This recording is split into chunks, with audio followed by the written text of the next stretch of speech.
আপনি আপনার ছেলেগুলাকে যখন বিকেল 5টায় হাড়ি একটা দিয়ে মানুষের ঘরে ঘরে পাঠাইছেন ভাতের জন্য, এই ছেলেগুলা দিয়ে আপনি দ্বীনের খেদমত করবেন? যাকে মূলের মধ্যে আপনি তার গায়রত নষ্ট করে দিয়েছেন, এমন ব্যক্তি দিয়ে আপনি দ্বীনের খেদমত করাবেন? সেই কারণে বড় দেখলে ভয় পেয়ে যায়, আমরা বড় দেখলে ভয় পেয়ে যায়, পার্সোনালিটি খতম করে দিয়েছে। আল্লামা ইকবাল বলছে, গলা তো গোট দিয়া আহলে মাদ্রাসা নে তেরা, কাহাं से आए सदा ला इलाहा इल्लल्लाह। লা ইলাহা ইল্লাল্লাহর স্লোগানে যখন কুল কায়নাত প্রকম্পিত হচ্ছে, কিছুই করতে হয় নাই, শুধু বলা হয়েছে আসতেছে আসতেছে, ময়দান সাফ হয়ে গেছে, এক জবান এক কথা, লা ইলাহা ইল্লাল্লাহ। আজকে কই সে লা ইলাহা ইল্লাল্লাহ? আল্লামা ইকবাল বলছে, গলা তো গোট দিয়া আহলে মাদ্রাসা নে তেরা। মাদ্রাসার মধ্যে পড়ে সদকা, ফিতরা, যাকাত, ঘরে ঘরে গিয়ে ভাত তোলা, চাল তোলা, রাস্তার মধ্যে ছেলে কতগুলাকে দিয়ে দেয় মাদ্রাসার চাঁদা তোলার জন্য। যারা নিয়ে নিয়ে খাবে তাকে দিয়ে আর যাই হোক দ্বীনের খেদমত হবে না, তাকে দিয়ে উগ্রবাদিতা হবে, তাকে দিয়ে ভাঙচুর হবে। তাকে যদি আপনি 5 টাকা দেন, সে আপনার সিনার উপর উঠে আপনাকে ছুরি চালিয়ে দেবে, ছুরি চালিয়ে হয় নাই সেটা? নুরুল ইসলাম ফারুকী রহমতুল্লাহ আলাইকে হয় নাই? কে করেছে? পৃথিবী জানে কে করেছে, কারা জবাই করে। এটা তো ইয়েজিদি সংস্কৃতি। কি সংস্কৃতি? ইয়েজিদি সংস্কৃতি। যারা ইয়েজিদের দিকে সফট কর্নার রাখবে, তারা ওই জবাইকৃত সংস্কৃতির part and parcel, part and parcel. জিহাদের মতো আজিম জিনিসকে বরবাদ করে রেখে দিয়েছে। কেউ জিহাদের নামই শুনতে পারে না, আর কেউ জিহাদকে সন্ত্রাসবাদিতার দিকে নিয়ে গেছে, আজিম একটা জিনিসকে। যে জিহাদের মধ্যে আমার নবী যখন বদরের প্রান্তরে যাচ্ছে, সাহাবায়ে কেরামকে বলছেন, খবরদার, কোন বৃদ্ধ হত্যা হবে না, কোন মহিলা হত্যা হবে না, কোন নন কমব্যাটেন্ট, যারা যুদ্ধে আসে নাই, সাধারণ জনগণ যার যার কাজে আছে, তাদেরকে হত্যা করা যাবে না, কোন শস্য ক্ষেত্র জ্বালিয়ে দেওয়া যাবে না, কোন রেসিডেন্সিয়াল এরিয়া জ্বালিয়ে দেওয়া যাবে না, কোন ধর্মের ধর্মযাজককে মারা যাবে না, কোন ধর্মের প্রতিষ্ঠান উপাসনালয় জ্বালিয়ে দেওয়া যাবে না। আমার নবী 1300-1400 বছর আগে যুদ্ধের আদব শিখিয়েছেন। আজকে আপনি জিহাদের নাম দিয়ে বোমা মেরে মানুষ উড়াই দেন নাই? সবাই কি কমব্যাটেন্ট ছিল? সাধারণ মানুষজনের ইমোশন আপনারা গ্রহণ করেন কি আমাদের উপর জুলুম করেছে। মনে রাখবেন, এক যুদ্ধের মধ্যে হযরতে হারেসা রাদিয়াল্লাহু তাআলা আনহু, আনসারী সাহাবী বলছে, যুদ্ধের মধ্যে ছিলাম, হযরত হারেসা বলছে, আমি নিজের চোখে দেখেছি এরা আমার অসংখ্য ভাইকে শহীদ করতে। তারপরের দিন সকালবেলা আমি এবং এক আনসারী সাহাবী, ওই ব্যক্তি, তাদের মধ্যে থেকে একজনকে দেখলাম। দেখার পরে ওই ব্যক্তি সাথে সাথে কলমা পড়ে ফেলেছে। কলমা পড়ার পরে আমি পিছনে চলে গেলাম। কলমা পড়ে যে ফেলেছে তার সাথে আমার কোনো যুদ্ধ নাই। হযরত হারেসা বলছে সে ভয় করে কলমা পড়েছে। আমি তো তাকে ছাড়ছি না। আমি গত রাতে অনেক ভাইকে হত্যা করতে দেখেছি। লা ইলাহা ইল্লাল্লাহ পড়ার পরও হযরত হারেসা হত্যা করে। হত্যা করার পরে যুদ্ধে জয়লাভ করে যখন মদিনা শরীফ ব্যাক করে, যুদ্ধে ওনারা মদিনা শরীফ ফেরত আসার আগে খবর আমার নবীর দরবারে চলে যায়, হযরত হারেসা এক মানুষকে কলমা পড়ার পরও হত্যা করেছে। যখন হযরত হারেসা জানতে পেরেছে যে আমার নবীর দরবারে খবর পৌঁছে গেছে, হযরত হারেসা আল্লাহর নবীর দরবারে যায়। আমার নবী শুধু হারেসাকে বলে, তুমি এই মানুষটাকে হত্যা করলা কালমা পড়ার পরে। হযরত হারেসা বুঝানোর চেষ্টা করতেছে আল্লাহ রাসূলকে, ইয়া রাসূলুল্লাহ, এই ঘটনা ঘটেছে, এভাবে ঘটেছে। আমার নবী বলছে, না, আতাকতালহু বাদান ক্বাল লা ইলাহা ইল্লাল্লাহ কাতালতাহু, তুমি তাকে লা ইলাহা ইল্লাল্লাহ বলার পর হত্যা করলা। ইয়া রাসূলুল্লাহ, উনি এই করেছেন, উনি তার আগের দিন। আমার নবী শুধু এই কথাই ইউকাররিরুহা, আমার নবী এই কথাই বারবার তাকরার করছেন, বারবার বলছেন, হারেসা, কলমার পরেও তুমি তাকে হত্যা করে দিলা, শাহাদাতের পরেও তুমি তাকে হত্যা করে দিলা। হযরত হারেসা বলছেন, আমার মনে হচ্ছে কাশ আমি যদি ওই দিনের আগ পর্যন্ত ইসলামই কবুল না করতাম, আমাকে এই যুদ্ধের ময়দানে যেতে হতো না। এরপরে আমার নবীকে বলছে, হুজুর আমার জন্য আল্লাহর দরবারে দোয়া করেন। তখন আমার নবী বলছে, হারেসা, তুমি লা ইলাহার পরেও তাকে হত্যা করে দিলা। কিয়ামতের ময়দানে এই মানুষ যদি লা ইলাহা ইল্লাল্লাহ নিয়ে আল্লাহর দরবারে ওঠে, তোমার জবাব কি হবে? আপনারা আজকে জিহাদের নাম দিয়ে কথাই কথাই মানুষজনের মধ্যে উত্তেজনা তৈরি করেন। মানুষের ভিতরে ক্ষোভ আছে, রাগ আছে। সবার ফাইন্যান্সিয়াল স্ট্যাটাস এক ধরনের না। কেউ টাকা নাই, পয়সা নাই, ঘরের মধ্যে ঝগড়া ফাসাদ, এক এক সমস্যায় এক এক মানুষ জর্জরিত। আপনি এই খেটে খাওয়া মানুষগুলাকে 2 টাকা 10 টাকা দিয়ে আপনি যদি ফুসলে তুলেন, উগ্রবাদিতার দিকে নিয়ে যান, জাতিকে কন্ট্রোল করা যাবে? জাতির মধ্যে আইন শৃঙ্খলা পরিস্থিতি ভালো রাখা যাবে? সেই কারণে একটা জাতির জন্য, সত্যিকার দিন প্রচারের জন্য ঢাকা বিশ্ববিদ্যালয় যেমন দরকার, তার চেয়ে বেশি দরকার খানেকা। যেই জাতি খানেকা তুলে দিয়েছে, সেই মুসলিম জাতির দেশ থেকে দ্বীনের রূহ বরবাদ হয়ে গেছে, শুধু জিসিম রয়ে গেছে।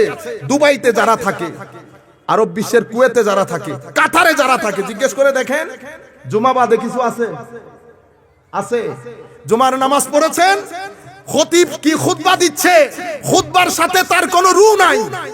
খুতবা রেডি করে দিয়েছে, উনি শুধু পড়ে শেষ করেছেন। আর আমার ভাইরা ঢুকতেছে মোবাইল নিয়ে নিয়ে। আর আমাদের দেশের মতো না, আমাদের দেশে তো প্রত্যেকদিন মারামারি লাগতো। আমি বেচারা গেছি সামনে, আমার সামনে 3 জন দাঁড়াইছে। ওরে ভাই একটু সরে দাঁড়া, আমি একটু দেখি খুতবা কে দেয়। না, ও দাঁড়াই দাঁড়াই মোবাইল চেক করতেছে। আমাদের দেশে হইলে মারামারি লাগতো না।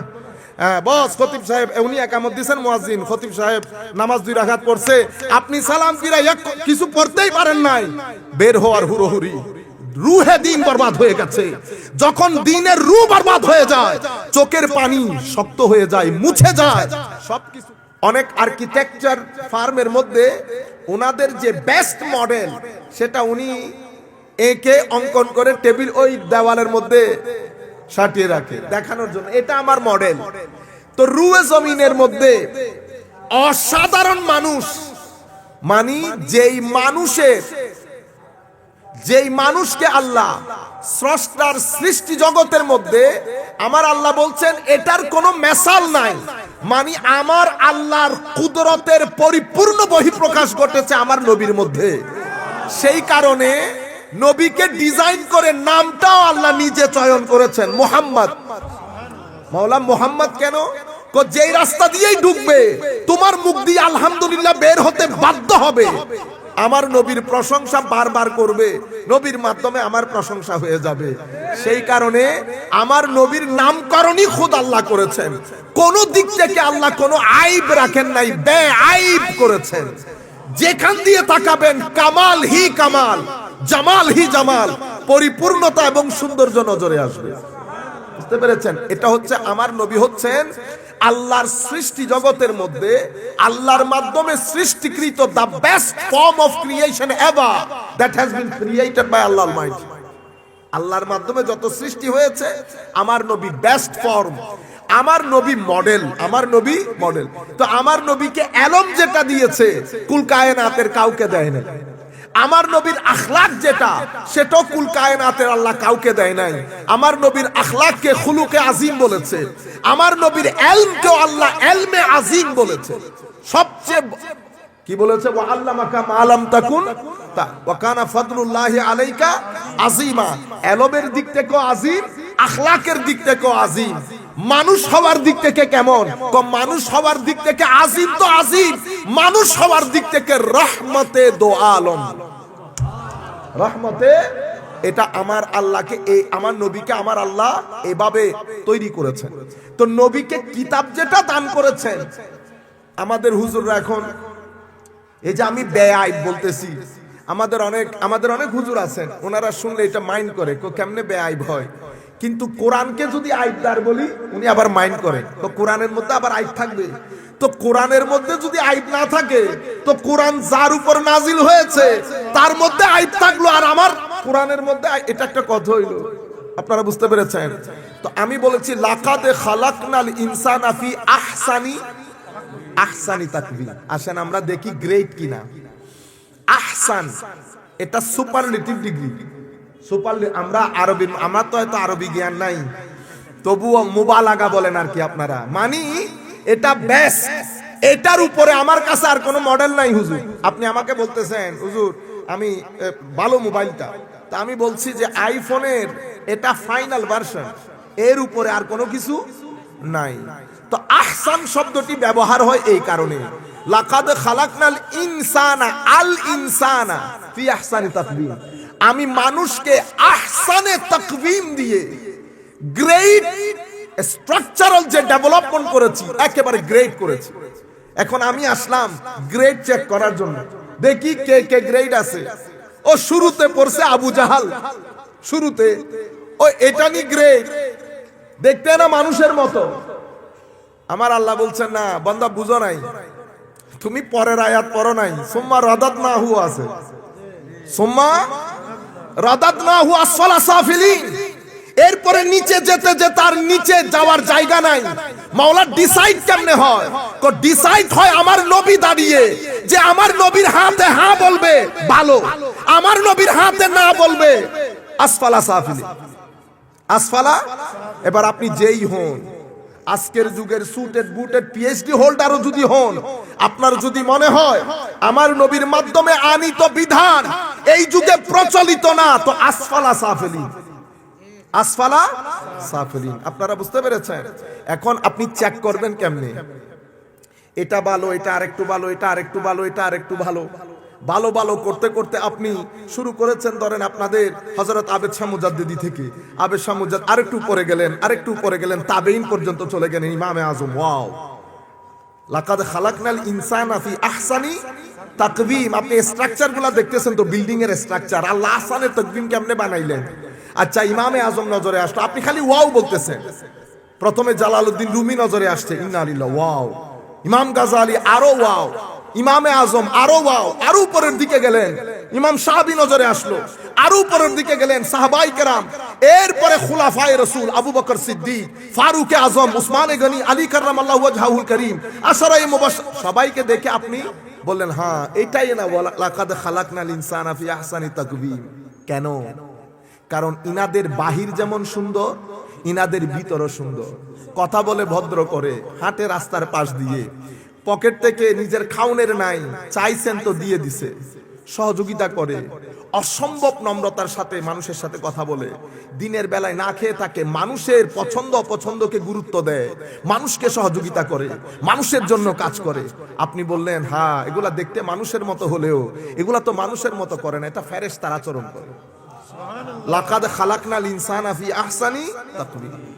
এরপরে আপনার কেন যেন ভিতরে মন চাইছে আরো ভালো হইতে পারে, হয়তো আমার আল্লাহ এই আহসানি তাকবীম বুঝানোর জন্য, মানে ইনসান কত উপরের হতে পারে এটা বুঝানোর জন্য আম্বিয়ায়ে কেরামকে তৈরি করেছে।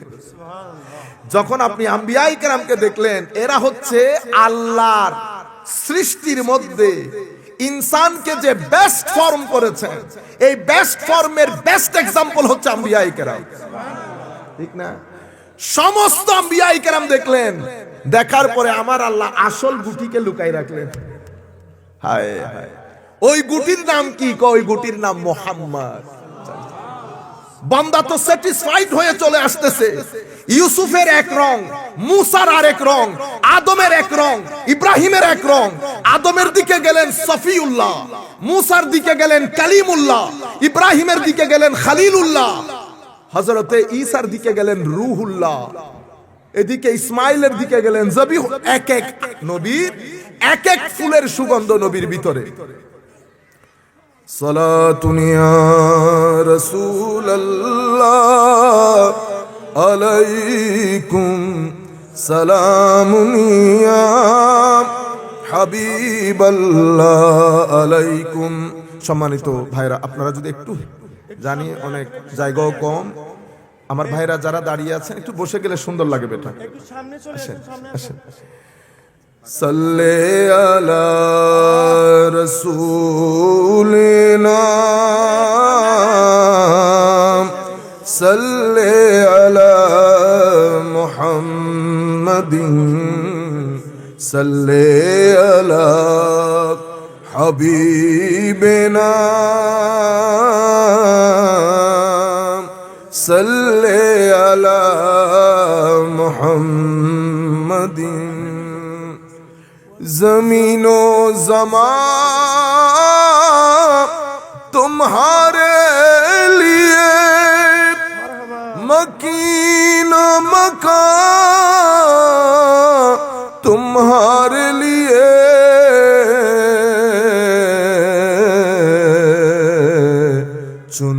चुना तुम्हारे लिए बने दो जहां तुम्हारे लिए सल्ले अला रसूलना सल्ले अला मुहम्मदिन सल्ले अला हबीबना सल्ले अला মুহাম্মাদিন।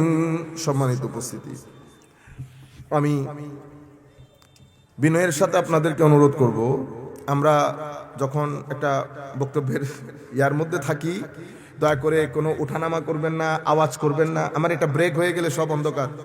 এখানে যদি কেউ আসে, কোনো মিনিস্টারও যদি আসে, আল্লাহর ওয়াস্তে কোনো তকবির হবে না, কোনো ওঠানামা হবে না। যিনি আসবেন উনি বসবেন, আমি আমার সাইজ মতো করে ওনাকে মেনশন করে সম্মানিত করে ওয়েলকাম করে নেব। আর আপনারা যদি মনে করেন যে এটা করবেন, তাইলে আমি 2 সেকেন্ডও লাগবে না ওয়াকেরে দা ওয়ানা বলে, বুঝতে পেরেছেন? প্লিজ, আমি চাচ্ছি একটা সংস্কার হোক। বরবাদ করে দিয়েছি সবকিছু, ঠিক আছে? আর আপনাদের প্রতি অনুরোধ, ঠিক বলে এমনি চিল্লানি দেবেন না। আমরা কোনো রাজনৈতিক মঞ্চের মধ্যে না, আমরা একটা আদবের মজলিসের মধ্যে, দার্সগার মধ্যে আছি, কিছু শিখবো। ছাত্রের আওয়াজ যদি শিক্ষকের চেয়ে বড় হয়, তো এটা আদবের আগে একটা বে লাগাইতে হবে, এটা আপনারা লাগান। সম্মানিত উপস্থিতি, আমি যেটা বলতে চাচ্ছিলাম আপনাদেরকে, এক এক নবীর মধ্যে ফুলের এক এক রহস্য। কেউ ইউসুফের মজলিস থেকে উঠতেই পারছে না, তাকায় আছে। আল্লাহর সৃষ্টি এরকম হয়। মৌলা, এটা তো দেখতে মানুষের মতোই লাগে না। দেখতেছে মানুষ, এটা মানুষের মতোই না। এটা তো আল্লাহর জানি না কোন নৈকট্য প্রাপ্ত ফেরেশতা হবে। কেউ ইব্রাহিমের মজলিসে বসছে, আল্লাহ রাব্বুল আলামিনের বন্ধুত্বের সুগন্ধি এমন ভাবে আসতেছে, কেউ ইব্রাহিমের মজলিস থেকে উঠতে পারছে না। কেউ মুসা আলাইহিস সালামের মজলিসে বসেছে, কালিমুল্লাহ হওয়ার কারণে আমার আল্লাহর সাথে কথা কথোপকথন করেছে। আল্লাহর ওই সঙ্গত, সোহবত, সংস্পর্শ, আল্লাহর সাথে বসা, কথা বলা, এই যে একটা ফিউজাত, এখান থেকে কেউ উঠতে পারছে না। এক এক ফুলের এক এক রস। যাকেই দেখছেন আল্লাহু আকবার বলছেন, যাকেই দেখছেন আল্লাহু আকবার বলছেন। আলহামদুলিল্লাহি রাব্বিল, সমস্ত প্রশংসা আল্লাহ। মাওলা, প্রশংসা কেন হয়? আমার সৃষ্টি যেদিকে তাকাবে তুমি আমার প্রশংসা করতে বাধ্য হবে। তুমি আসমান দেখো, জমিন দেখো, পাহাড় দেখো, পর্বত দেখো, পৃথিবীকে দেখো, আমি এভাবে সাজিয়েছি, যেদিকে তাকাবে তুমি আলহামদুলিল্লাহ আল্লাহু আকবার বলতে বাধ্য হবে। আমি পুরা সৃষ্টি জগতের মধ্যে অসাধারণ করে সৃষ্টি করেছি মানুষকে। সেই মানুষের মধ্যে কিছু মানুষকে আমি বেআইব সৃষ্টি করেছি। জাহের বাতেনে এদের ভিতরে কোনো আইব রাখি নাই। এরা কারা? এরা আম্বিয়া, আমার নবীরা। এরা মানুষ, কিন্তু এদের কোনো আইব নাই। এরা হচ্ছে সৃষ্টি জগতের মধ্যে আমি আমার পছন্দ মতে বানিয়েছি এদেরকে। তবে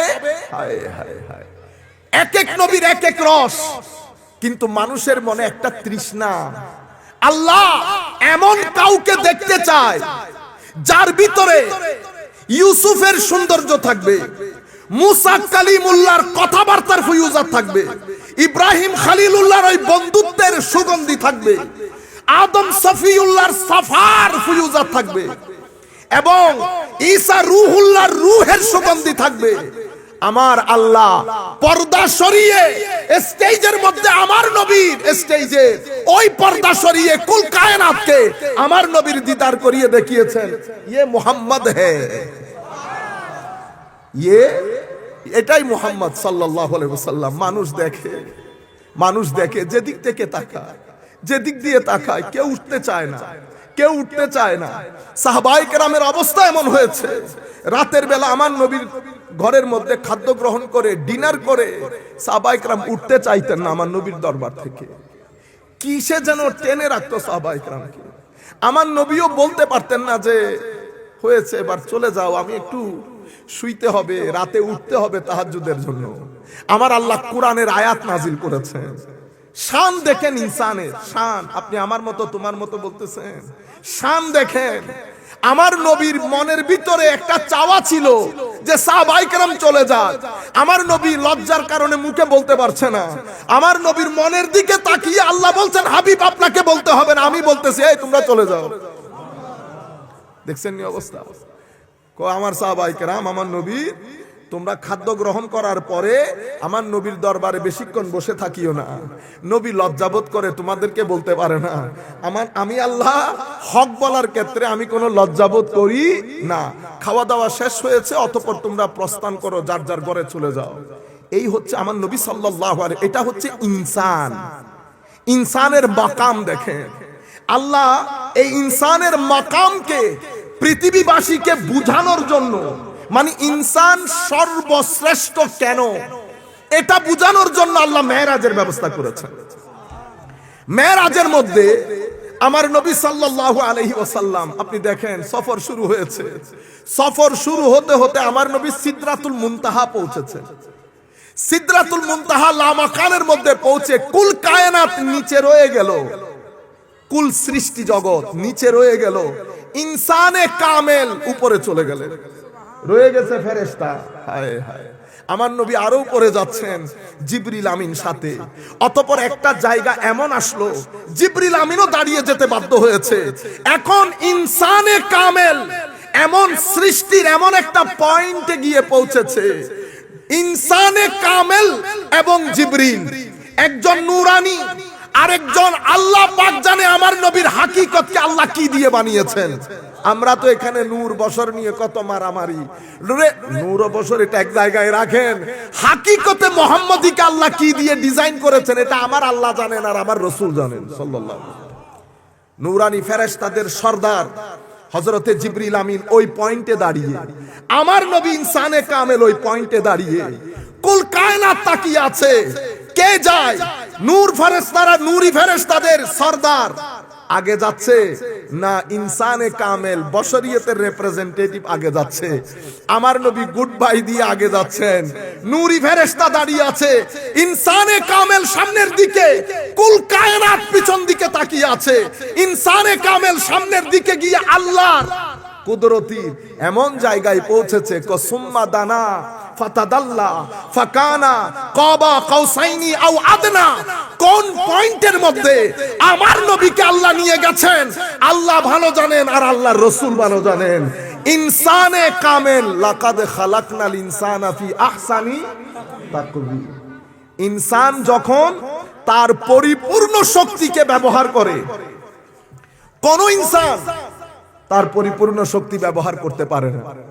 যারা ব্যবহার করেছে সৃষ্টি জগতের মধ্যে, তারা আসমানে উঠেছে।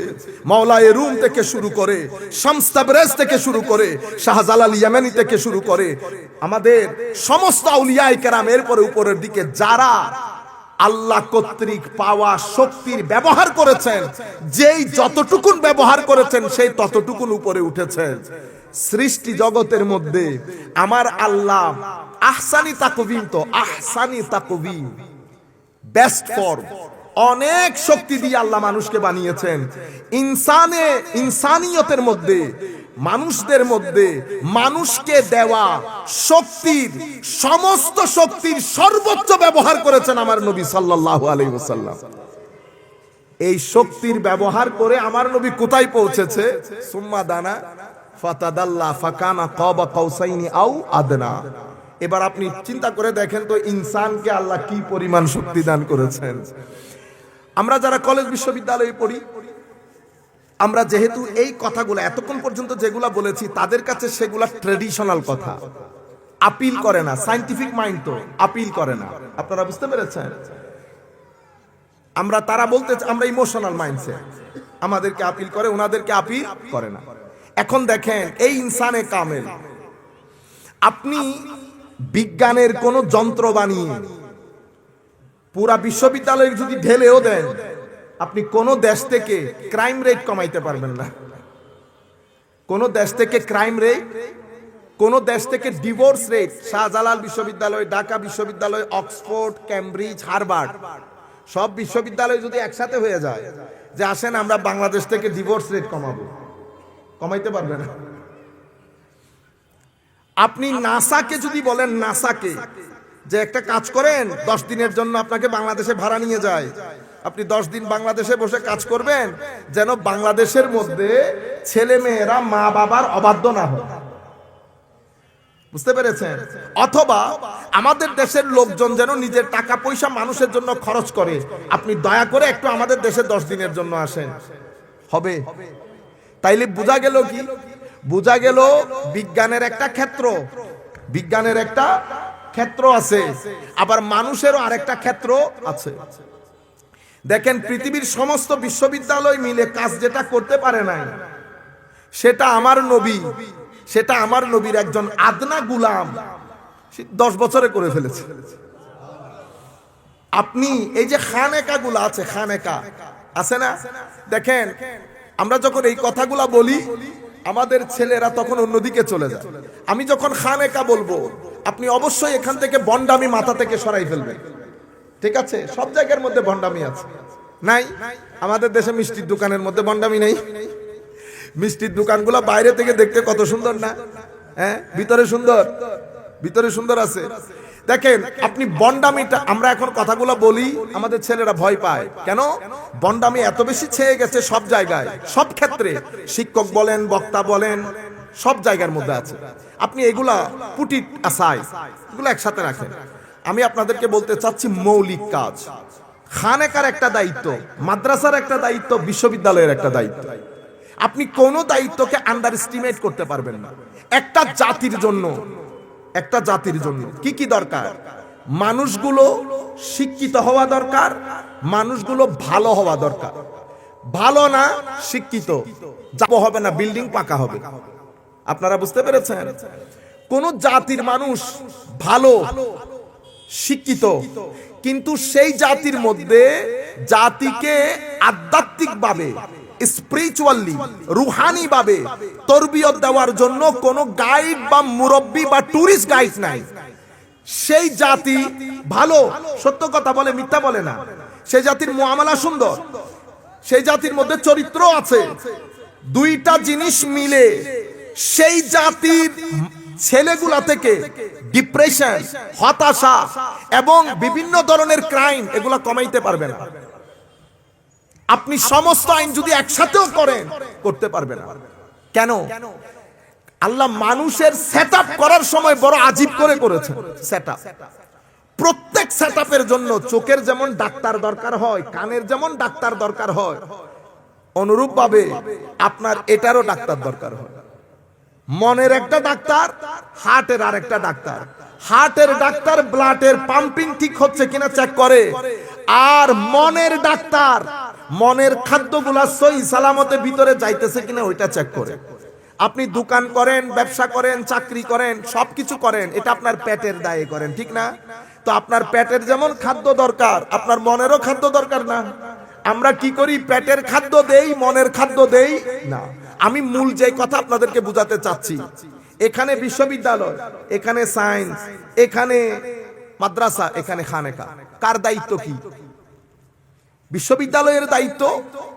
বর্তমান যেই যুগে আমরা বসবাস করছি, আধুনিক যুগ, এখানে science, engineering, economics, policies, finance অনেক কিছু ডেভেলপ করেছে। আপনি এগুলা নিয়ে গবেষণা করবেন, গবেষণা করে করে আমাকে বুঝাবেন যে এখানে লাভ বেশি।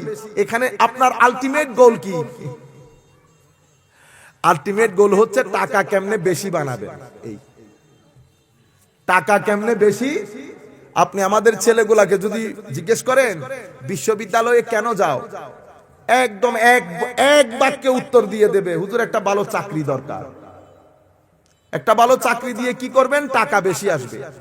আমাদের ছেলেদেরকে বলাই হয় না, এই তরবিয়ত আমাদেরকে কোন নাটক সিনেমায় পর্যন্ত দিচ্ছে না। পাগল হয়ে গেছে আমাদের লোকজন। আরে বেটা, জাতিকে শিখা যে জাতির পরিবর্তনের জন্য, শান্তির জন্য শুধু টাকা দিয়ে হয় না, আর একটা জিনিসের দরকার আছে। আগে এক সময়কালে আমাদের নাটকগুলোর মধ্যে একটা মেসেজ থাকতো। এখন দুনিয়ার লট বল সব একসাথে হয়েছে শুধু টাকা গুনার জন্য। আরে বেটা, তুই না 10 বিয়ে 12 বিয়ে করবি। আমাদের সাধারণ মুসলমানের একটা বেটা নৈতিকতা আছে না? ওরা পারবে এই কাজ করতে? আপনারা বুঝতে পারতেছেন? আমি চাই আপনারা মিলে সবাই হাতে হাত রেখে এই মেসেজগুলো সাধারণ মানুষের মধ্যে দেই। মানুষকে শুধু খাদ্য দিলে হয় না। ও মানুষ কেন, হাইওয়ানকেও খাদ্য দিলে হয় না, তাকেও একটু ঘর থেকে বের করে দুনিয়া দেখাইতে হয়।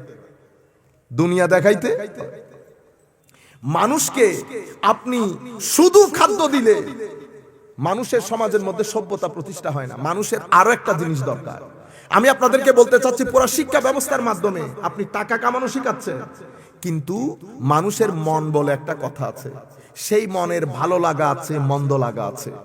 সেই মনের জন্য কিছু খাদ্যের দরকার আছে। সেই মন কি চায়? সেই মন সৌন্দর্য দেখতে চায়। সেই মনকে যখন আপনি পাহাড়ে নিয়ে যাবেন, সমুদ্রে নিয়ে যাবেন, আপনি যখন তাকে দুনিয়া দেখাবেন, আল্লাহর আয়াত, আমার আল্লাহ কি বলেছেন? আয়াতে ইলাহি ওয়া মিন আয়াতিহি খালাকাস সামাওয়াতি ওয়াল আরদ মিন আয়াতি আন খালাকা লাকুম মিন আনফুসিকুম আজওয়াজা ওয়া মিন আয়াতিহি ইখতিলাফিল লাইলি ওয়ান নাহার, দিন রাতের পরিবর্তন, আসমান জমিনের সৃষ্টি, স্বামী স্ত্রী, এগুলো আয়াত ইলাহি। আপনি যখন সমুদ্রের দিকে তাকিয়ে থাকবেন, দেখবেন, দেখছেন চোখে, ভালো লাগছে মনে। আপনি যখন 10 টাকা কারো হাতে দিয়ে সহযোগিতা করবেন, দিয়েছেন হাতে, ভালো লাগে কোথায়? মনে। আপনি যদি কোন জায়গা থেকে একেবারে 100 তরকারি দিয়ে ভাতও খান, এটা একটা জিনিস, আপনার পেট খাদ্য বস গেছে গা। কিন্তু আপনি যদি 2000 টাকা একটা গরিবের হাতে দেন, দেখবেন কেমন যেন একটা আরাম লাগছে। তাইলে বোঝা যাচ্ছে মনের খাদ্য পেটের খাদ্যের চেয়ে ভিন্ন। মনের খাদ্য পেটের খাদ্যের চেয়ে, মন কি চায়? মন চায় যিনি মনের মালিক, ওই মালিকের সাথে যেন তার সম্পর্ক থাকে। কেন? কারণ মনের খাদ্য আসে মনের মালিকের কাছ থেকে। আপনি যখন মনের মালিক থেকে মনকে ডিসকানেক্টেড করবেন, মন প্রটেস্ট করা শুরু করবে, প্রতিবাদ করবে। মন যদি প্রতিবাদ করে, মনে রাখবেন, পেটের অসুখে ওষুধ খাইলে চলে যায়, মনের অসুখে কোনো ওষুধ, মনের অসুখে কোনো ওষুধ নাই। আছে ওই ঘুমের ওষুধ খেয়ে শুয়ে থাকবে, ঘুমের ওষুধ খেয়ে শুয়ে থাকবে। এই সিম্পল জিনিসটা আমরা বুঝাইতে পারতেছি না মানুষকে। টাকার পেছনে আমাদের ছেলেরা, তাদের ওয়ান এন্ড অনলি গোল, যেই কোনো ভাবে টাকা ইনকাম করা দরকার। সেটা গর্ত থেকে হোক, সেটা নালা থেকে হোক, বাস তাদের টাকা দরকার। তারা ভুলেই গেছে সব টাকা টাকা নয়। এখন করবেন কি? আমি আমার ছেলেদেরকে বলছি, বিশেষ করে মনে রাখবেন, আপনার হায়াত, সবার হায়াত, হায়াত এটা সবার জীবন। কিন্তু আমরা বলি না, আল্লাহ আমাকে হায়াতের তৈয়বা নসিব করেন, বলি না? হুজুর একটু হায়াতের তৈয়বার জন্য দোয়া করেন। তাইলে তো আপনি চাচ্ছেন আপনার হায়াত হায়াতের তৈয়বা হোক, হায়াতে তৈয়বা। আপনি শুধু লাইফ চাচ্ছেন না তো, ইউ আস্কিং ফর দোয়া। কেন? কারণ আপনি চাচ্ছেন to make your life a good life. এখন গুড জিনিসটা কি? টাকা বেশি থাকা, এটাও গুড, পার্ট অফ গুড। কিন্তু গুড লাইফ মানে হচ্ছে হ্যাপি লাইফ। হ্যাপি লাইফ মানে হচ্ছে স্থির জীবন, শান্তিময় জীবন। শান্তিময় জীবন কখন হয়? যখন আপনার শরীরের সমস্ত পার্ট একসাথে কাজ করবে এবং মূল ভূমিকা মনের থাকবে। সুখী জীবন কেমনে হয়? তো সুখী জীবন হওয়ার জন্য আপনার শরীরকে আল্লাহ যে পার্ট পার্ট করেছে, আকল দিয়েছে, মন দিয়েছে, যেটাকে আমরা কলব বলি, আপনাকে পেট দিয়েছে, সব ডিভাইস যখন, ডিপার্টমেন্ট যখন একসাথে কাজ করবে, কার নেতৃত্বে করবে? কম মনের নেতৃত্বে। নতুবা সুখী জীবন নসিব হয় না। তো সুখী জীবনের জন্য টাকা দরকার, কিন্তু শুধু টাকা দিয়ে সুখী জীবন হয় না। আমার নবী সেই কারণে ইনসানে কামেল, তো আমার নবী এসে আমাদেরকে শিখিয়েছে সুখী জীবন কেমনে প্রতিষ্ঠা করে। আমার নবী যখন মক্কার জমিনে কাজ শুরু করেছে, আমার সাহাবায়ে কেরাম তো, আমার নবীর ঘরে রান্নাঘরে আগুনই জ্বলতো না 1-2 দিন। বুঝতে পেরেছেন? তাহলে এত সুখ কোত্থেকে? আমার নবী শিখিয়েছেন কি? বান্দা, তোমার সাথে 2 ধরনের সম্পর্ক, 2 ধরনের দায়িত্ব তোমাকে পালন করতে হবে। একটা দায়িত্ব যিনি তোমাকে সৃষ্টি করেছেন ওনার প্রতি, আর একটা দায়িত্ব তুমি যেই সমাজে বসবাস করো তাদের প্রতি। আপনি যদি এই 2 দায়িত্ব ইগনোর করেন, আপনার এখান থেকে শান্তি খতম হয়ে যাবে। হায়াতে তৈয়বা যখন 10,000 আলেমও যদি একসাথে দোয়া করে হায়াতে তৈয়বার জন্য, নসিব হবে না। কেন? কারণ আমার আল্লাহর একটা নির্দিষ্ট গ্রামার আছে আপনার হায়াতকে হায়াতে তৈয়বা করার জন্য। কোরআন শরীফের আয়াতের মধ্যে আল্লাহ বলেছেন, মান আমিলা সালিহাম মিন যাকারিন আও উনসা ওয়া হুয়া মুমিন ফালানুহইয়ান্নাহু হায়াতান তাইয়্যিবা। তাহলে হায়াতে তৈয়বার জন্য আমার আল্লাহর সুন্নত হচ্ছে ঈমান এবং আমল লাগবে, ঈমান এবং আমল লাগবে। তাইলে হায়াতে তৈয়বা, দোয়া সবকিছু ঠিক থাকবে যদি আপনি মূল ঠিক রাখেন, যদি আপনি মূল ঠিক রাখেন। এখন আমার নবী সাল্লাল্লাহু আলাইহি ওয়াসাল্লাম আমাদেরকে বলছেন আল্লাহর প্রতি দায়িত্ব। কি দায়িত্ব?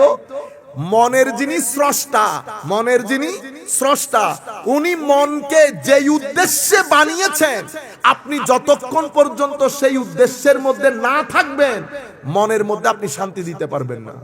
মনে রাখবেন, শান্তি ব্রেইনে থাকে না, শান্তি মনের মধ্যে থাকে।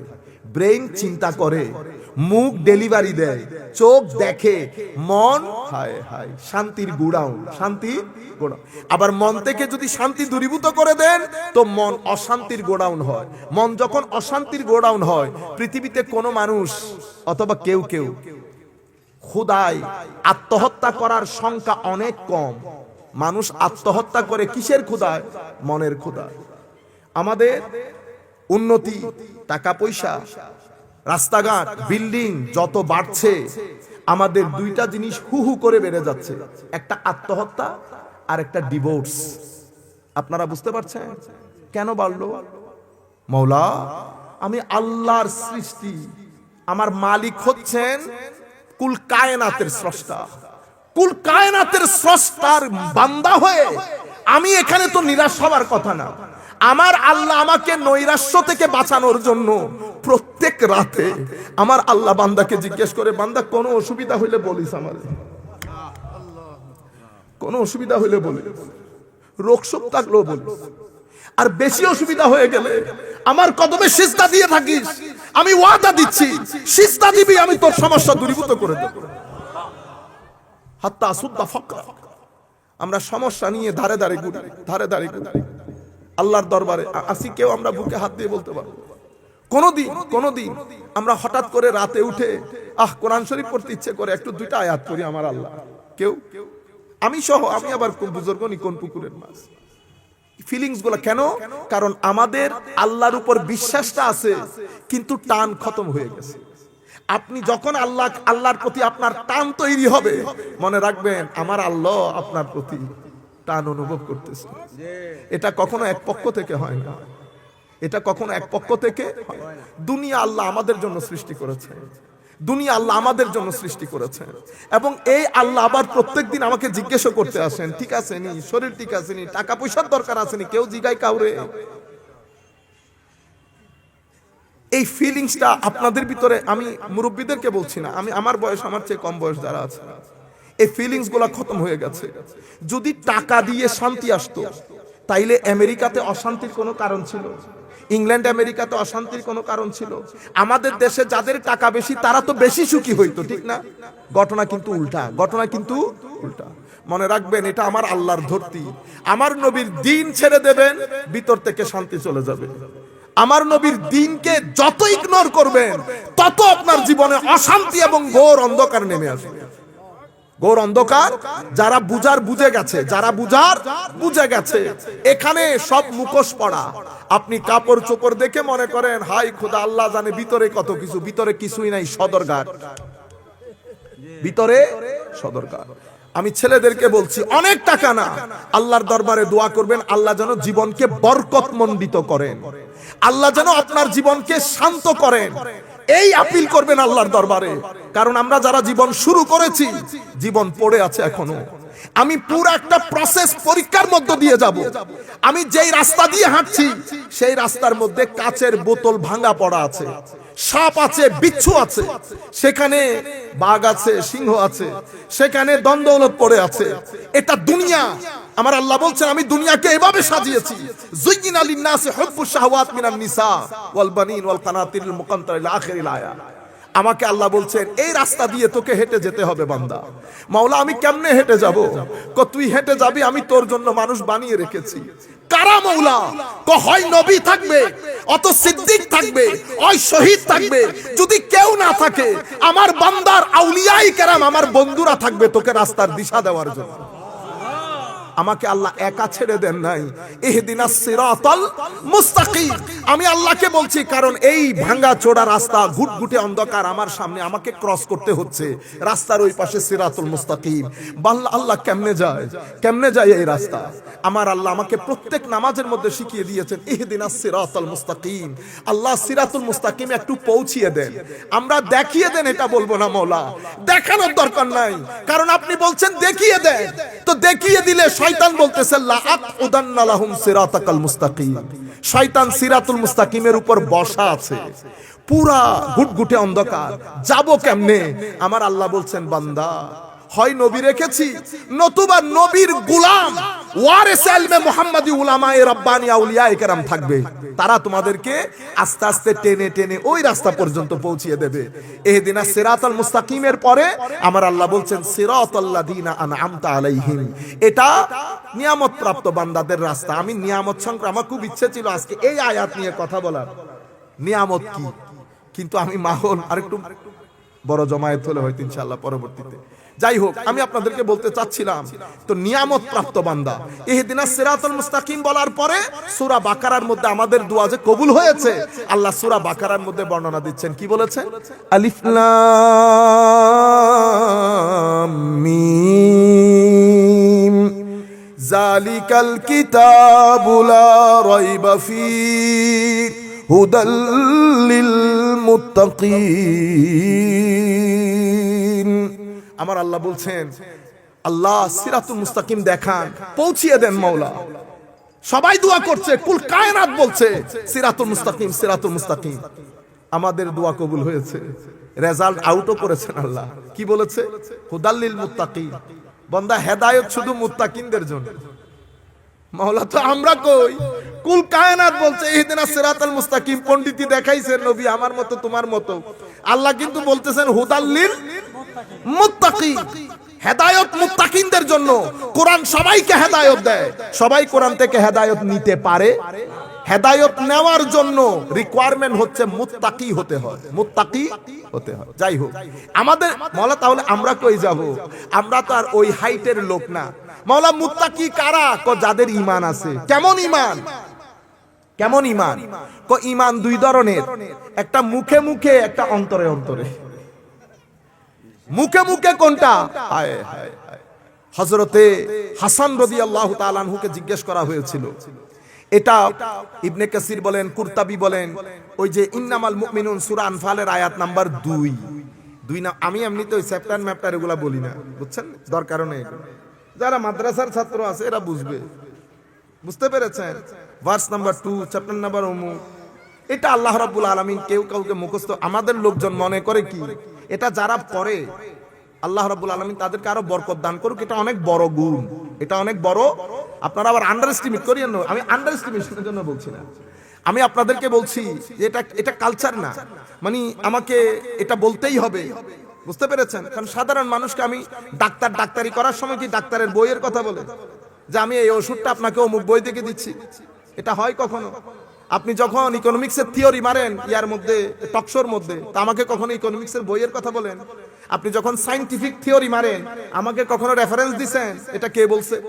বেটা রেফারেন্স দিবে কেন? কথা বলতেছি, আপনার যদি মনে হয় যে আপনি এটা ফার্দার চেক করবেন, আপনি চেক করে নেন, যে কোনো একজন আলেমকে জিজ্ঞেস করলে হয়। ঠিক আছে? যাই হোক, আমার কথা আবার অন্যদিকে চলে যাবে। আমি আপনাদেরকে বলতে চাচ্ছি, তো এই আয়াতের ব্যাখ্যায় হযরতে হাসানকে জিজ্ঞেস করছে, হুজুর আনতা মুমিন, হুজুর আপনি কি মুমিন? দেখছেন নি অবস্থা, কাকে জিজ্ঞেস করে? হযরতে হাসান রাদিয়াল্লাহু তাআলা। আমাদের মতো লোক হলে তো লাফ দিয়ে উঠতো, কেন আমাদের তো আদব কায়দা নাই, বুঝছেন না? আমরা এমনিতে অনেক ভালো, মিনিট যাইতে পারে না যে আমাদের মেজাজ খারাপ হয় তখন আমাদের আসল সুরত নজরে আসে। আহসানি তাকওয়িম যারা বেস্ট, বেটার, গুড, তারা এই 2 মিনিটের মধ্যে লাঠি নিয়ে দৌড় দেয় না, বুঝতে পেরেছেন? কারণ মানুষের ভিতরে ওই যে সুম্মা রাদাতনাহু আসফালা সাফিলিন, মানুষের ভিতরে দুইটা সৌন্দর্য আল্লাহ দান করেছেন। একটা আমার আল্লাহর পক্ষ থেকে বিশেষ নূর, যেই নূরের মাধ্যমে আমাদের ভিতরে জীবন সঞ্চারিত হয়েছে। আর একটা নফস, নফস শয়তানের রিপ্রেজেন্টেশন। রূহ আলমে বালা ঊর্ধ্ব জগতের রিপ্রেজেন্টেশন। রূহ মানুষকে উপরের দিকে নিয়ে যেতে চায়, নফস মানুষকে নিচের দিকে নিয়ে যেতে চায়। আমি কেমনে বুঝবো আমার উপর কর্তৃত্ব কার? নফস চাইবে আপনার চোখ দিয়ে এমন জিনিস দেখেন যেটা দেখলে আমার আল্লাহ নারাজ হয়ে যায়, যেটা দেখলে আপনার ভিতরের জগৎ অন্ধকার হয়ে যায়, যেটা দেখার কারণে আপনার রুকু এবং সিজদার যোগ খতম হয়ে যাবে। নামাজ, কত সপ্তাহে নামাজ পড়ে আসছে বান্দা, নামাজ থেকে মন উঠে গেছে, পড়তে ইচ্ছে করতেছে না। কখন জোহর কাজা হয়ে গেছে, কখন আসর কাজা হয়ে গেছে বলতেই পারবে না। কেন? নিশ্চয়ই কোন একজন সঙ্গে এমন একটা সুহবতের মধ্যে আপনি বসেছেন, যেই ব্যক্তি ভিতরে শয়তানের অঙ্গে, তার সংস্পর্শ আপনার ভিতরের জগৎকে উজাড় করে দিয়েছে। আপনি গোলাপ ফুলের গাছের মধ্যে গরম পানি মেরে দিয়েছেন। কেমনে বুঝবেন? নামাজে প্রথমে নামাজ থেকে মন উঠে যাবে, যখন বসবেন মনে যেন জোর করে নামাজ পড়তেছে, সিজদার মধ্যে বেশিক্ষণ থাকতে ইচ্ছে করবে না, নামাজ ছোট ছোট সূরা দিয়ে পড়ে ফেলতে ইচ্ছে করবে। তখন বুঝবেন আপনার ভিতরের জগতের মধ্যে গরম পানির ছিটা পড়েছে। সাথে সাথে কি করবেন? তওবার নামাজ পড়বেন, ওযু করবেন, আল্লাহর দরবারে কেঁদে কেটে বলবেন, আল্লাহ দুনিয়ার জমিন কার কার সাথে বসি, কে কি রকম আমি তো আর জানি না, মওলা তুমি আমার সৌন্দর্য আমাকে ফেরত দিয়ে দাও, আমার সৌন্দর্য আমাকে ফেরত দিয়ে দাও। দুনিয়া বড় দারুণ জায়গা। আমার আল্লাহর এশক যার ভিতরে আছে, রাসূলে পাকের এশক যার ভিতরে আছে, আউলিয়ায়ে কেরামের নিসবত যার ভিতরে আছে, সত্যিকার আউলিয়ায়ে কেরামের নিসবত যার ভিতরে আছে, এই দুনিয়া তার জন্য অনেক সুন্দর দুনিয়া। সেই দুনিয়ার মধ্যে থেকে আরেক দুনিয়ার জন্য ব্যাকুল হয়ে যায়। কেন? কারণ তাকে আমার আল্লাহ বলেছেন, বান্দা সাক্ষাৎ যদি আসল সাক্ষাৎ চাও তো দুনিয়া ক্রস করে আসতে হবে। এই দুনিয়ার মধ্যে কোনো হতাশা নাই, না পাওয়ার বেদনা নাই, এই দুনিয়ার মধ্যে দুঃখ ক্লেশ নাই, এই দুনিয়ার মধ্যে কোনো অভিযোগ নাই, এই দুনিয়ার মধ্যে কোনো অহংকার নাই, হিংসা নাই, বিদ্বেষ নাই। এই দুনিয়া আশকের দুনিয়া, আদবের দুনিয়া, মহব্বতের দুনিয়া, তাজিমের দুনিয়া, আদবের দুনিয়া, তাওয়াক্কুলের দুনিয়া, ওয়ারার দুনিয়া, তাকওয়ার দুনিয়া, তাওয়াদুয়ের দুনিয়া, খৌফের দুনিয়া, খুশিয়ার দুনিয়া, ওয়ারা, তাকওয়া, রেদা, সবর, শুকর, তাওয়াদু সবকিছুর দুনিয়া। এই দুনিয়ার মধ্যে মানুষ কোনো কারণ ছাড়া হাসে, কোনো কারণ ছাড়া কাঁদে। এই দুনিয়ার মানুষ অনেক স্যাক্রিফাইসিং। আপনি যদি বাংলাদেশের স্বাধীনতা রক্ষা করতে চান, মনে রাখবেন সুটেড বুটেড লোক দিয়ে না, এই আশেক লোকগুলা দেখবেন বাংলার জমিন যদি কখনো হুমকির সম্মুখীন হয়, এরাই সামনের কাতারে দাঁড়িয়ে যাবে। যারা সলিড ভাষায় বাংলায় কথা বলে, যারা সলিড ভাষায় কুমিল্লার আঞ্চলিক ভাষায় কথা বলে, ইংরেজি জানা লোক ফা করে বাইরে চলে যাবে। আমাদেরকে অনেকে বাঙালিয়ানা শিখায়, টিভির মধ্যে বলে হুজুররা উর্দুর মধ্যে কথা বলে, হুজুররা উর্দুর মধ্যে কথা বলে, আপনি কি বাংলায় বলেন? বুকে হাত দিয়ে বলেন, যতগুলো মানুষ আমাদেরকে দেশপ্রেম শেখাতে আসে, প্রত্যেক ব্যক্তির ছেলে বাইরে, তারা ঘরের মধ্যে ইংরেজি ভাষায় কথা বলে, তারা কাঁটা চামচ দিয়ে খায়, তারা চাইনিজ খায়। আমরা এই যে আমাদেরকে যারা দেখছেন গামের গন্ধ বের হয়, আমরাই শুটকি দিয়ে ভাত খাই। বুঝতে পেরেছেন? বাংলার মোহাব্বত বলেন, ভাষার মোহাব্বত বলেন, আল্লাহর ইজ্জতের কসম দুনিয়া দেখবে বাংলার জমিনের প্রতি কেউ যদি চোখ তোলে তাকায়, প্রথম কাতারে পাবেন এই মোল্লা মুসলগুলাকে। আর আপনারা রয়ে গেলেন যারা ভাষার নেফাকত ভিতরে লালন করে, যারা আমাদেরকে মোহাব্বত, আমাদের মোহাব্বত নিয়ে সন্দেহ প্রকাশ করেন, আপনারা কিন্তু বিসমিল্লাহ করে বাইরেই চলে যাবেন। বুঝতে পেরেছেন? যাই হোক, আমি যেটা আপনাদেরকে বলতে চাচ্ছিলাম, কথা এক জায়গা থেকে অন্য জায়গা চলে যাচ্ছে। আপনি কেমনে বুঝবেন আপনি নফসের তাড়নার মধ্যে রয়ে গেছেন? আপনি গ্রাম পরিবর্তন করতে পারেন না। যখন দেখবেন আপনার চোখ উল্টা জায়গায় চলে যাচ্ছে, আপনার কান গীবত শুনতে পছন্দ করে, আপনার কান এমন এমন জিনিস শুনতে পছন্দ করে যেই জন্য আমার আল্লাহ আপনার কান বানান নাই। এভাবে আপনি চোখ বলেন, কান বলেন, নাক বলেন, মুখ বলেন, পেট বলেন। আপনি হাত দিয়ে আইল কেটেছেন, আইল কেটে আপনার জায়গাকে বাড়ালেন। আপনি নিঃসংক চিত্তে বুঝতে পারবেন আপনি এখনো পর্যন্ত নফসের আওতাভুক্ত রয়ে গেছেন। আপনি শয়তানের প্ররোচনায় কাজগুলা করছেন।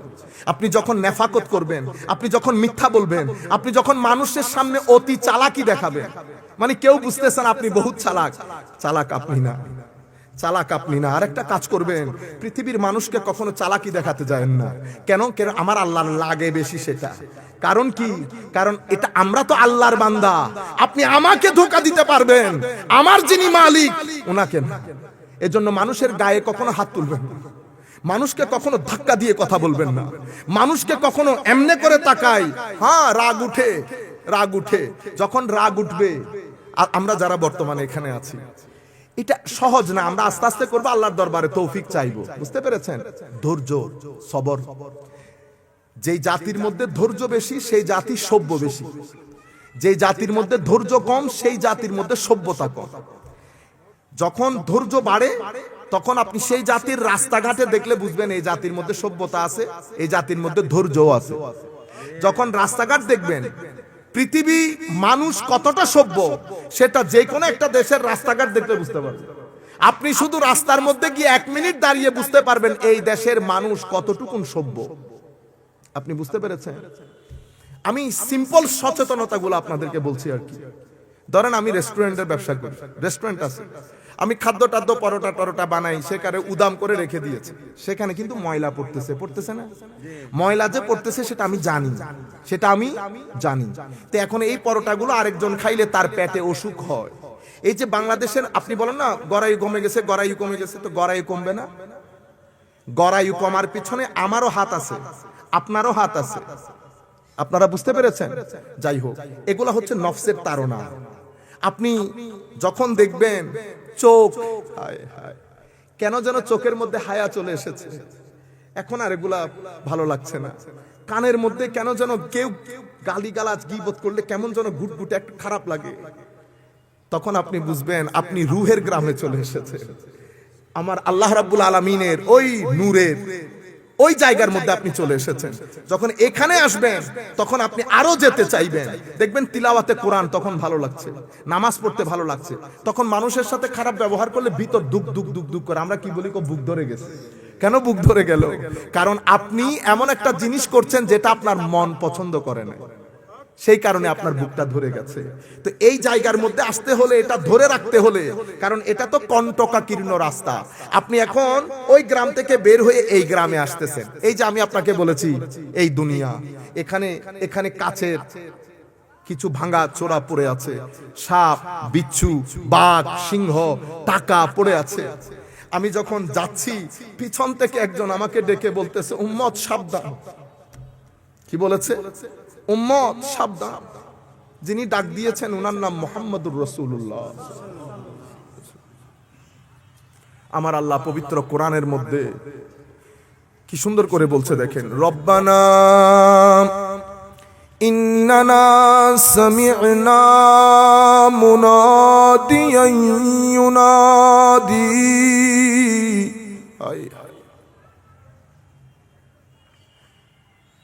আমার নবী সাল্লাল্লাহু আলাইহি ওয়াসাল্লাম, আমরা রাস্তা কেমনে পার হব, কেমনে পার হব, কেমনে পার হব, হায় হায়। আমার আল্লাহ বলছেন, রব্বানা ইন্নানা সামি'না মুনাদিয়ান ইউনাদি। এক মুনাদি আমার আল্লাহ পাঠিয়েছেন, আমার নবী ডাক দিয়েছেন, উম্মত আছি, ভয় পাওয়ার কিছু নাই। হায় হায়, এভাবে এভাবে যেতে হবে। ইয়া রাসূলুল্লাহ, এখানে তো কেউ নাই, আমার গোলাম আছে, আমার গোলাম আছে, থাকবে, নিঃসংকোচিতে চলে যাও। আমি তো বোতলের তো কাচের বোতল পড়া ভাঙা, আমরা কি করি, আস্তে আস্তে পা রাখি, ঠিক না? এক পা দেই তো এক পা পিছায়, এটাকে তাকওয়া বলে। কি বলে? তাকওয়া। তাকওয়া মানে ভয় ভীতি সহকারে দুনিয়া থেকে বেঁচে থাকা। এই যে আমার ভিতরে ভীতির সংসার হয়েছে, কেন? কারণ কাচের বোতলে পা পড়লে পা কেটে যাবে, আবার বোতলে আওয়াজ করলে বাঘ উঠে যাবে, বাঘ উঠে গেলে সিংহ উঠে যাবে, বাঘ সিংহ একসাথে উঠে গেলে আমার জীবনও যাবে, মাল দৌলত থেকেও বঞ্চিত হব। এক আজীব ভীতি। যখন একটু সামনের দিকে যায় কনফিডেন্স চলে আসে, কনফিডেন্স চলে আসে। পিছন থেকে আল্লাহর ওলির সোহবত, আল্লাহর ওলির সোহবত, লাআকুদান্না লাহুম সিরাতাকাল মুস্তাকিম। শয়তান তখন সাথে সাথে আমার আগে পিছে ডানে বামে আমাকে ওয়াসওয়াসা দিতে শুরু করে। সুম্মা লাআতিয়ান্নাহুম মিন বাইনি আইদিহিম ওয়া মিন খালফিহিম ওয়া আন আইমানিহিম ওয়া আন শামাইলিহিম ওয়া লা তাজিদু আকতারাহুম শাকিরিন। সামনের দিক থেকে এসে আকীদার উপর আক্রমণ করে, পিছন দিক থেকে এসে দুনিয়া দিয়ে আক্রমণ করে, ডান দিক থেকে আমার ইবাদতের মধ্যে রিয়া ঢেলে আক্রমণ করে, বাম দিক থেকে অশ্লীলতা দেখিয়ে আমাকে আক্রমণ করে। বলেন তো দেখি করে কিনা এখন? সামনের দিকের আক্রমণ কিসের উপর করে? আকীদার উপর। এটা আমার কথা না। সুম্মা লাআতিয়ান্নাহুম মিন বাইনি আইদিহিম ওয়া মিন খালফিহিম ওয়া আন আইমানিহিম ওয়া আন শামাইলিহিম। এই আয়াতের তাফসীরে সমস্ত উলামায়ে কেরাম এগুলাই লিখেছেন যে শয়তান, এখন শয়তান যে আক্রমণ করে, শয়তান আসে আক্রমণ করার জন্য না। মাওলা, শয়তান তো আগুনের, আমি তো মাটি। আগুন মাটিকে ওয়াসওয়াসা কেমনে দিবে? তো সেই জন্য সে মানুষই ব্যবহার করে। কুল আউযু বিরাব্বিন নাস মালিকিন নাস ইলাহিন নাস মিন শাররিল ওয়াসওয়াসিল খান্নাস আল্লাযী ইউওয়াসওয়িসু ফি সুদুরিন নাস মিনাল পড়েন ওয়ান নাস। তাহলে ওয়াসওয়াসা ডালতেছে কে? মানুষ। মানুষ। আকীদার উপর যিনি আক্রমণ করবেন, আকীদার উপর তো মানুষই তো করছে আক্রমণ। তো আকীদার উপর কি বাংলার প্রফেসর আক্রমণ করে? ইংরেজির? তাহলে আকীদার উপর যিনি আক্রমণ করবেন উনি অবশ্যই আকীদা বিশেষজ্ঞ হবেন। তো আমাদের দেশে আকীদা বিশেষজ্ঞ কি বাংলার প্রফেসর না হুজুর? এখন আমার নবীর হাদিস দেখেন, মুসলিম শরীফের রিওয়ায়াত, ঠিক আছে? এটা এগুলো সবাই জানে, এই হাদিসগুলা যেগুলো যারা মাদ্রাসার বারান্দা দিয়েও হাঁটে তারাও জানে। আমার নবী বলছেন সাতাকুনু দুআ আলা আবওয়াবে জাহান্নাম ইলা আবওয়াবে জাহান্নাম। এখানে মানুষ আকীদার উপর হামলা করে, সামনের দিকের আক্রমণ। তো আমার নবী বলছেন কিছুদিন পরে দায়ী বের হবে। দায়ী, দায়ী মানে বক্তা, আলেম, আল্লাহর রাস্তায় যারা আল্লাহর দ্বীনের কাজ করে। বুঝতে পেরেছেন না? এখন তো সব দায়ী। দর্শন পড়েও দায়ী, দর্শন পড়েও পড়েছে ফিলোসফি, এখন কি হয়ে গেছে? দায়ী। বুঝতে পেরেছেন? তা আমার নবী বলছে দায়ী, কিন্তু দাওয়াত কোন জায়গায় দিচ্ছে? কয় ইলা আবওয়াবে জাহান্নাম, জাহান্নামের দরজার দিকে। হুজুর আপনি কি দায়ী কি জাহান্নামে দাঁড়িয়ে কথা বলে? না, দায়ী তো মাহফিলে বসে কথা বলতেছে। আকীদা আপনাকে তো মাহফিলে শিখাচ্ছে, মাদ্রাসায় শিখাচ্ছে, টিভিতে শিখাচ্ছে। আপনারা কথা বুঝতে পারতেছেন? কিন্তু আমার নবী বলছেন ইলা আবওয়াবে জাহান্নাম। হায় হায়। তখন হযরতে হুযায়ফা ইবনুল ইয়ামান বলছি, ইয়া রাসূলুল্লাহ, এটা তো বড় ভয়ঙ্কর কথা না? ইয়া রাসূলুল্লাহ, তাহলে আপনি আমাকে দয়া করে একটু গাইড করেন, আমি কেমনে বুঝবো?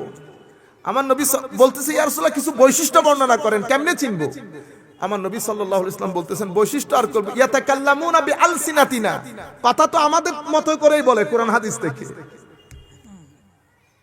মিন জিলদাতিনা, দেখতেও আমাদের মতো। আজীব বিষয় না? তো ইয়া রাসূলুল্লাহ, তাহলে আমি কেমনে বুঝবো? আমার নবী আমার প্রতি আপনার গাইডলাইন কি? আমার নবী সাল্লাল্লাহু আলাইহি ওয়াসাল্লাম ইরশাদ করেছেন, যারা তাদের ডাকে সাড়া দেবে, তাদের সংগঠনে জয়েন করবে, তাদের হাতে হ্যাঁ বলবে, তাদের নাতে না বলবে, তাদের ঠিকে ঠিক বলবে, ফামান আজাবাহুম কাযাফুহু ফিহা, তারাও জাহান্নামে নিক্ষিপ্ত হবে। নাউজুবিল্লাহ বলে। আমার নবী সাল্লাল্লাহু আলাইহি ওয়াসাল্লামের কাছে যখন হযরতে হুযায়ফা গাইডলাইন চেয়েছেন, আমার নবী সাল্লাল্লাহু আলাইহি ওয়াসাল্লাম একটা ইউনিভার্সাল স্টেটমেন্ট বলেছেন। সেটা কি?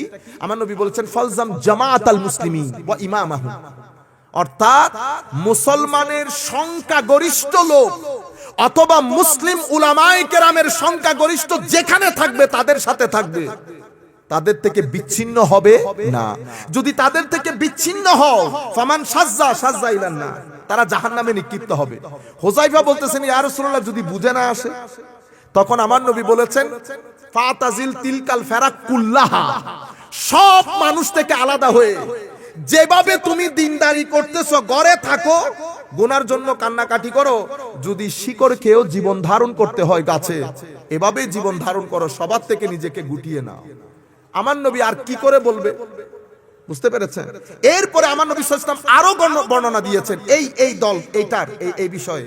আমার নবী কি বলেছেন অন্য হাদিসের মধ্যে, এগুলো বুখারী মুসলিম শরীফের riwayat। যে কেউ আপনারা গুগলের মধ্যে দুনিয়ার জিনিস দেখেন না, তো গুগলের মধ্যে যদি লিখে দেন চ্যাপ্টার অফ খারিজাইট ইন বুখারী অথবা কিতাবুল খাওয়ারিজ, খারিজিদের অধ্যায় বুখারী শরীফ, সমস্ত কিতাবের মধ্যে এনেছেন কি হযরত আলী রাদিয়াল্লাহু তাআলা আনহু থেকে বর্ণিত এই এনাদের কথা, ঘুরে ফিরে এনাদের কথা। আমার নবী সাল্লাল্লাহু আলাইহি ওয়াসাল্লাম ইরশাদ করছেন, অনতি বিলম্বে কিয়ামতের আগে আগে কিছু মানুষ বের হবে, কম বয়সের হবে, ব্রেইন ওয়াশ হবে, দিন থেকে কথা আমাদের মতো করে বলবে, দিন থেকে এভাবে দূরে সরে যাবে যেভাবে ধনুক থেকে তীর থেকে ধনুক ছুড়ে দিলে যেভাবে দূরে চলে যায় ওভাবে দিন থেকে চলে যাবে। আপনারা বুঝতে পেরেছেন? এরা এই মানুষগুলোর বৈশিষ্ট্য বর্ণনা দিচ্ছেন, তাদের মাইন্ডসেটের বর্ণনা দিচ্ছেন। তারা নামাজ রোজা কোরআনের তিলাওয়াতের প্রতি অসম্ভব মুতাসাদ্দিদ হবে, এক্সট্রিমিস্ট হবে। সাহাবায়ে কেরামকে বলছে তোমাদের নামাজ দোয়ার চেয়ে তাদের নামাজ দোয়া বেশি হবে। তিলাওয়াতে কোরআনের জন্য মুখ ভারী থাকবে, মুখ ভিজা থাকবে। রোজা বলো, নামাজ বলো, তিলাওয়াতে কোরআন বলো, তোমাদের চেয়ে বেশি হবে, অর্থাৎ এক্সট্রিমিস্ট হবে এই জায়গাগুলোর মধ্যে। বুঝতে পেরেছেন? এরপর আমার নবী বলছেন মুখের কথা অনেক মিষ্টি হবে আর অন্তর নেকড়ে বাঘের চেয়ে ভয়ঙ্কর হবে। বাইরের কাফেরকে ছেড়ে দেবে, আমার উম্মতকে ধরে ধরে হত্যা করবে। বুঝতে পেরেছেন?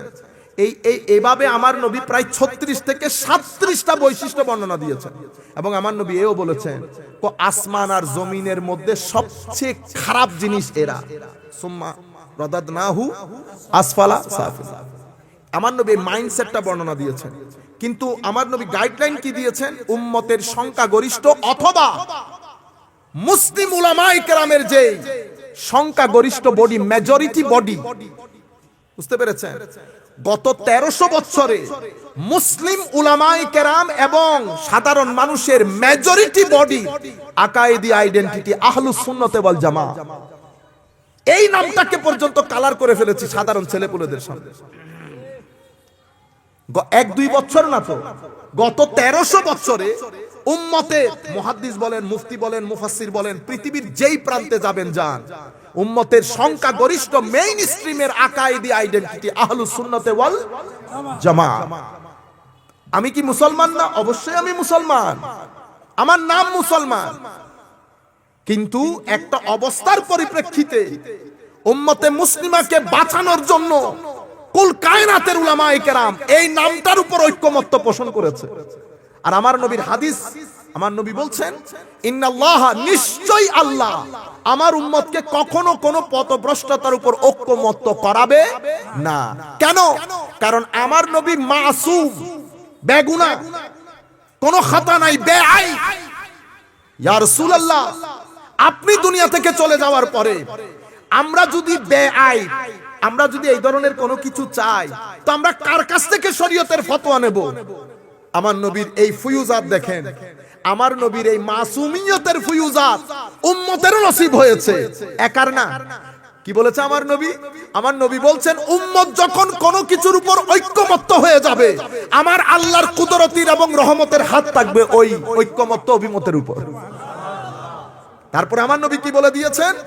কোন মুজতাহিদ আমার উম্মতে যদি গবেষণা করে, আচ্ছা আমি গবেষণা করলে হবে? আমাকে একজন এখান থেকে আমার মনে হয় এই সচিব হিসেবে, সচিব বা সহকারী সচিব হিসেবে রিটায়ার্ড করেছেন আমেরিকার মধ্যে, আমার সাথে উনি আমাকে বলতেছেন হুজুর আমি অনেক গবেষণা করে দেখেছি। আচ্ছা মাথা ঠন করে ধরে যায় না, কি বলেন গবেষণা করে? কি গবেষণা করে দেখেছে? তাসাউফ বিষয়ক উনি অনেক গবেষণা করে দেখেছে। আমি অনেকক্ষণ চুপ ছিলাম, কারণ গায়ে লাগতেছে তো। গবেষণা আপনার ঘরে বসে 3টা বাংলা বই পড়লে এটাকে গবেষণা বলে না। গবেষণা অনেক বড় জিনিস। গবেষণা কি? গবেষণা হচ্ছে যেই একটা গবেষণার সূত্র থাকে, গবেষণার সূত্র থাকে, ওই সূত্রকে সামনে রেখে, ওই প্যারামিটারকে সামনে রেখে যেই বিষয়ে গবেষণা করছেন, ওই বিষয়ের বইপত্র, ওই বিষয়ের গবেষণা আপনার সময় পর্যন্ত যা কিছু হয়েছে, গবেষণাও আছে, বইপত্র আছে, দুইটা একসাথে করে আপনি যদি জ্ঞানের ওই জ্ঞানের সমুদ্র হয়ে যান, তখন আপনাকে গবেষক বলে। আপনাদের ওয়াজের গবেষক, আন্তর্জাতিক গবেষক, কি বলে, বিশিষ্ট গবেষক, বিশিষ্ট কলামিস্ট, এগুলা মাহফিলের মধ্যে ছাড়ে, সুন্দর লাগে গড়ে। বা ও আপনি যখন একজন শিক্ষকের সাথে বসে আপনি কথাটা বলবেন, তা আপনি মেপে টেপে কথা বলতে হবে না। আমি ওনাকে আর না পেরে বলতেছি, আল্লাহ হুজুর স্যার, আপনি কিছু মনে না করলে আপনি তাসাউফের একটা বইয়ের নাম বলেন আমাকে, যেটা আপনি শুরু থেকে শেষ পর্যন্ত পড়েছেন।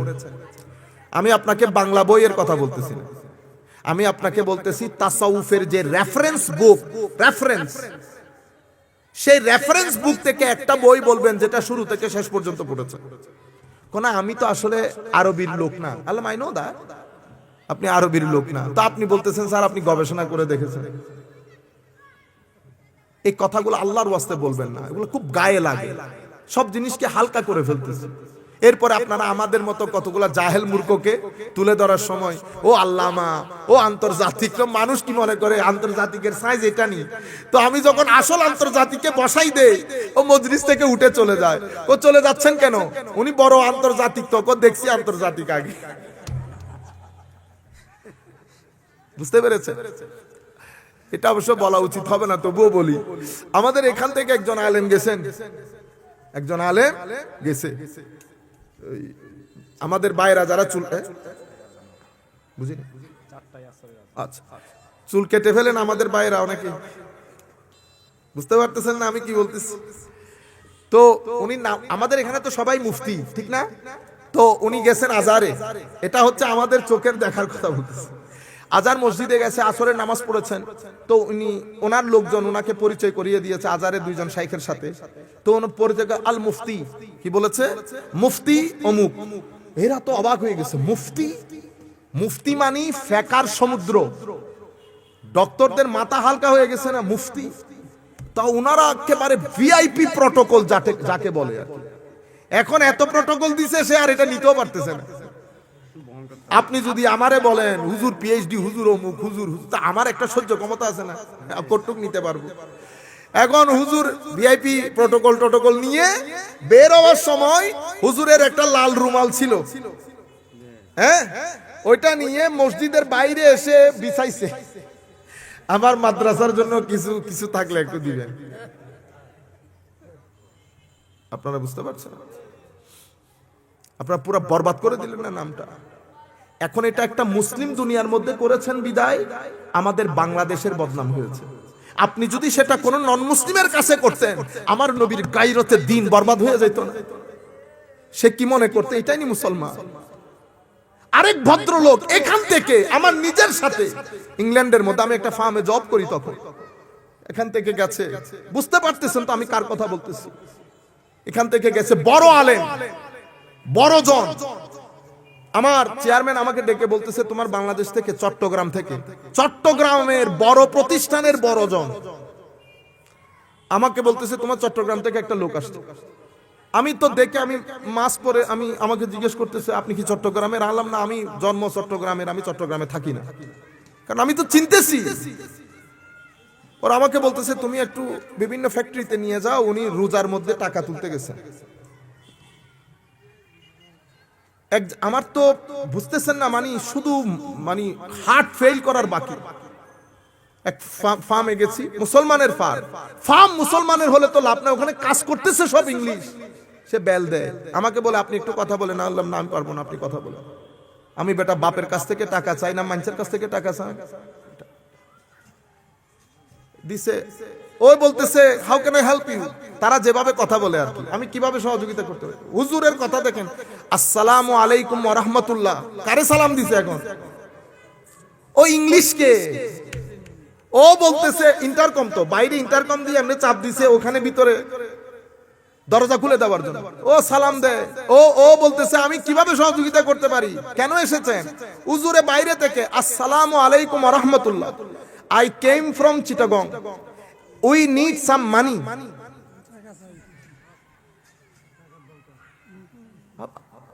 গায়রতে দিনার থাকলো, এটা গায়রতে দিনার থাকলো। আপনি আপনার ছেলেগুলাকে যখন বিকেল 5টায় হাড়ি একটা দিয়ে মানুষের ঘরে ঘরে পাঠাইছেন ভাতের জন্য, এই ছেলেগুলা দিয়ে আপনি দিনের খেদমত করবেন?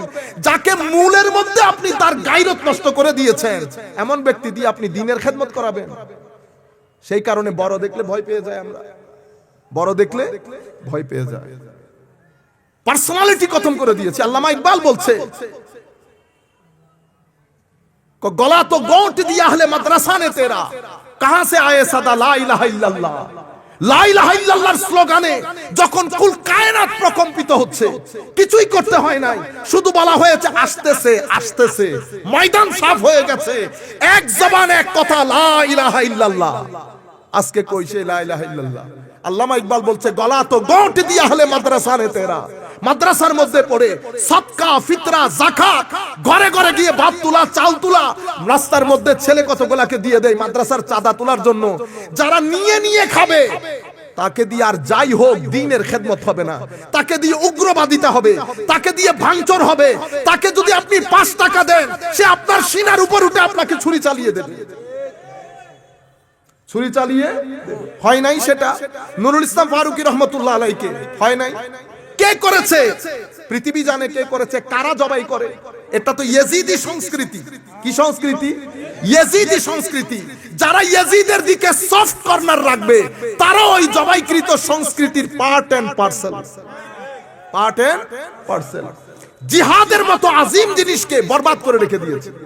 কেউ জিহাদের নামই শুনতে পারে না, আর কেউ জিহাদকে সন্ত্রাসবাদিতার দিকে নিয়ে গেছে, আজিম একটা জিনিসকে।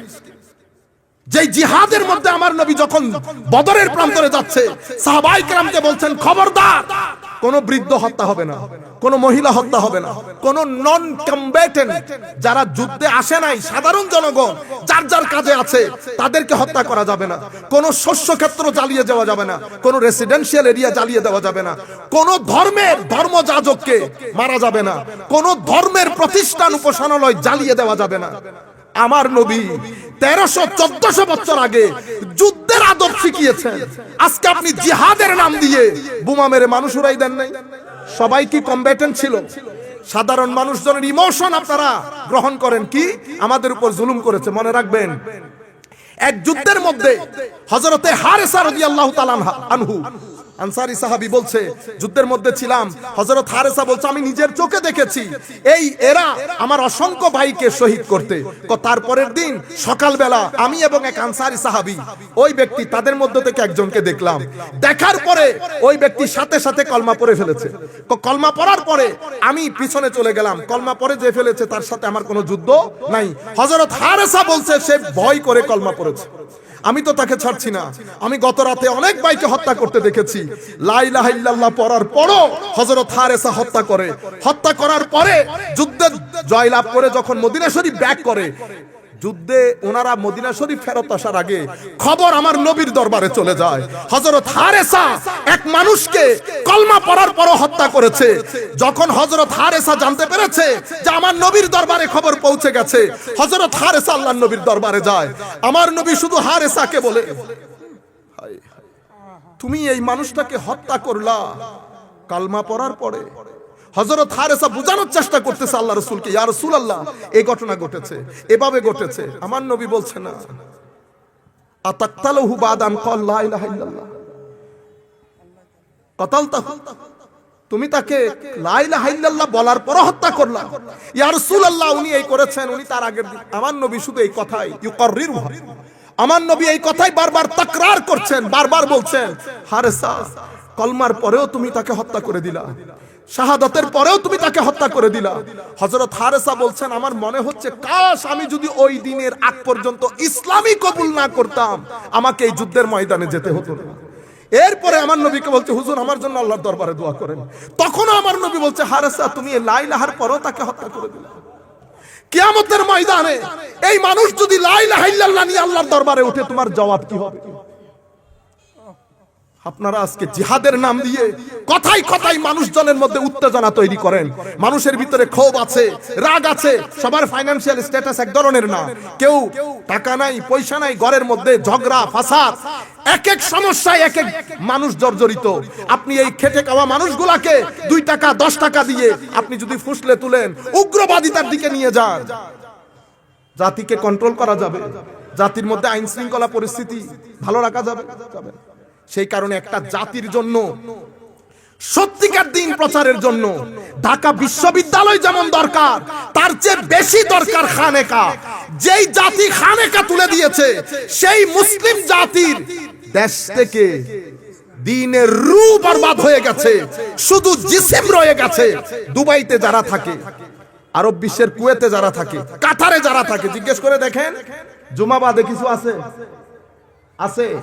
জুমার নামাজ পড়েছেন? খতিব কি খুতবা দিচ্ছে, খুতবার সাথে তার কোনো রূহ নাই। খুতবা রেডি করে দিয়েছে, উনি শুধু পড়ে শেষ করেছেন। আর আমার ভাইরা ঢুকতেছে মোবাইল নিয়ে নিয়ে। আর আমাদের দেশের মতো না, আমাদের দেশে তো প্রত্যেকদিন মারামারি লাগতো। আমি বেচারা গেছি সামনে, আমার সামনে 3 জন দাঁড়াইছে। ওরে ভাই একটু সরে দাঁড়া, আমি একটু দেখি খুতবা কে দেয়। না, ও দাঁড়াই দাঁড়াই মোবাইল চেক করতেছে। আমাদের দেশে হইলে মারামারি লাগতো না। বস খতিব সাহেব উনি একামত দিয়েছেন, মুয়াজ্জিন খতিব সাহেব নামাজ 2 রাকাত পড়ছে, আপনি সালাম ফিরাই কিছু পড়তেই পারেন নাই, বের হওয়ার হুড়োহুড়ি। রূহে দিন বরবাদ হয়ে গেছে। যখন দিনের রূহ বরবাদ হয়ে যায়, চোখের পানি শক্ত হয়ে যায়, মুছে যায়।